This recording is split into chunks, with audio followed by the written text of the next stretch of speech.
ኤብ ጽርግያ ብሽክለታ ምዝዋር ንበይንቨም መይንኩምን ዘለኩም ኤብ ጽርግያ ብዙሃት ሰባት እዮም ዘለጉ ማኪናታትን ብሽክለታታትን ዝሃዙ ሰባት ብግሮም ዝዛወሩ ሰባት ገለ ሰባት ቀስ ኢሎም ይሄዱ ገለ ሰባት ብነልጣፈ ይሄዱ ገለ ሰባት ንጸጋም ክትወዩ ይደልዩ ገለ ድማን የማን ውስነት ኩሉ ንስረጋገጽ ተዋደዱ ህጋጋት ወለጁን ኤብ ጽርግያ ብሽክለታ ክንዙር ቅድሚ ምጅማርና ነዞም ህጋጋት ወጸቢነና ክፈልጦም ይግባ ነቶም ንሰብ ብሽክለታ ዝምልከቱ ምልክታት ጽርግያን ህጋጋት ትራፊክን ፈልጦም ዶ ሄጂ ናብ ጽርግያ ወድና ብሽክለታ ምዝዋር ክንላመድ ንአሊና ወነኩሉ ሳ ብጥንቃቄ ናብ ማካይን ሰብ ብሽክለታ መጋርን እሪ ናብ ምልክታት ጽርግያ ናብ መብራቲ ትራፊክ ብድህረይ ናብ ዝመሱ ማካይንን ሰብ ብሽክለታ ከምኡ ንስማ ድምብ ሰብ ብሽክለታ ደወል ብሽክለታ አምቡላንስ ንሰማ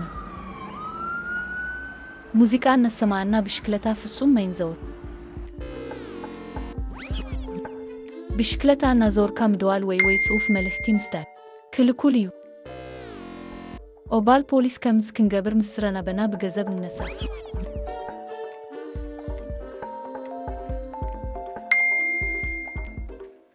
ኩሉሳ የማናይሸነ ጽርግያ ሂዝናን ዘውር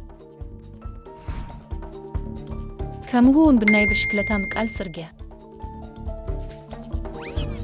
እዚ ድማ ካልኦት ሰብ ብሽክለታ ክለድሙና ይሰሉ እዮም ማለት እዩ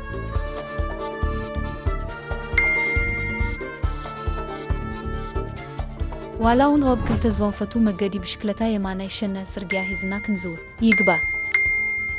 እዚ ነቶም ብማንጻርና አንፈት ዝመሱ ሰብ ብሽክለታ ቦታ ክረሃቡ የሰሉ ንየማ ከተብሉም ተደሊህም ቁሩብ ተጠወዩ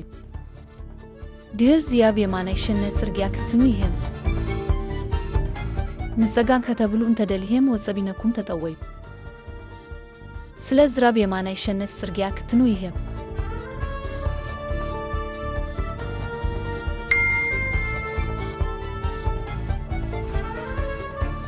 ቀዲምኩም ክታልፉ ደሊህም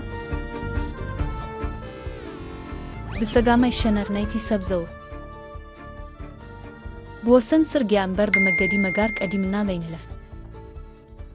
ንሃደ ሰብ ቅድሚ ምልዳምና እንድህሬና ግልጽ ኢልና ዝስበና ከምዘየሎ ነረጋግዝ ግን ክቃጭል ክንጥቀሙ ንጋይሪና እዚያቲ ብመድሜና ዘሎ በዓል ብሽክለታ ክንቅድሞ ከምዝደለና ዝብሪ ኤብ ጽርግያ ማኪና ወይ ካል ነገር ቆሎዱ ንድህሬና ግልጽ ኢልና ዝስበና ሰብ ከምዘየሎ ነረጋግዝ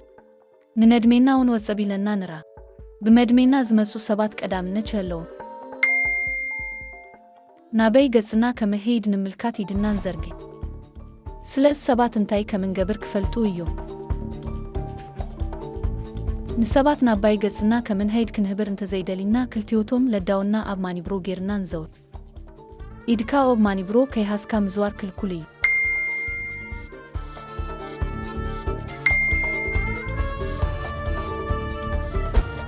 ኦብ ማከል ከተማ ዶብ ድኒ ካለ በዓል ብሽክለታንና ክንዝውር ናይሊና